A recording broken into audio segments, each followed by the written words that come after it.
भारत के इतिहास में कुछ नाम ऐसे होते हैं जो सिर्फ इंसान नहीं, एक विचार बन जाते हैं। ऐसा ही एक नाम है सुभाष चंद्र बोस, एक ऐसा नेता जिसने आज़ादी के लिए अपने जीवन का हर पल समर्पित कर दिया। उनका नारा आज भी हर दिल में गूंजता है, तुम मुझे खून दो, मैं तुम्हें आज़ादी दूंगा। 23 जनवरी 1897 को कटक में जन्मे सुभाष चंद्र बोस बचपन से ही तेज, अनुशासित और गंभीर स्वभाव के थे। उनके पिता एक प्रसिद्ध वकील थे और परिवार में शिक्षा का विशेष महत्व था। छोटी उम्र से ही उनके मन में देश के लिए कुछ बड़ा करने की चाह जाग उठी थी।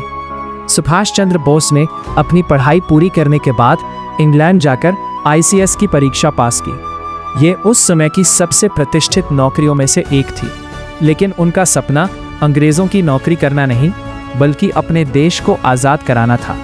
इसलिए उन्होंने बिना किसी हिचकिचाहट के इस नौकरी को ठुकरा दिया। देश लौटकर उन्होंने स्वतंत्रता संग्राम में सक्रिय भूमिका निभानी शुरू की।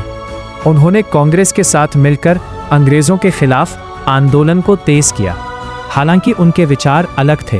वे मानते थे कि आज़ादी केवल संघर्ष और बलिदान से ही मिल सकती है। नेताजी ने आज़ाद हिंद फौज का गठन किया, जो अंग्रेज़ों के खिलाफ लड़ने के लिए तैयार थी। उन्होंने देशवासियों को एकजुट किया और उनमें जोश भर दिया। उनका प्रसिद्ध नारा, तुम मुझे खून दो, मैं तुम्हें आज़ादी दूंगा, हर भारतीय के दिल में एक नई आग जगा गया। उनकी सेना ने अंग्रेज़ों के खिलाफ सीधा युद्ध छेड़ दिया।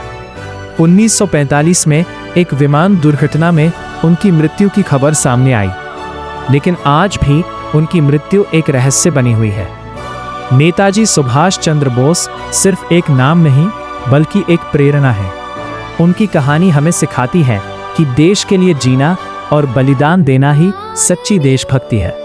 उनका जीवन हमें हमेशा आगे बढ़ने और अपने लक्ष्य के लिए लड़ने की प्रेरणा देता रहेगा।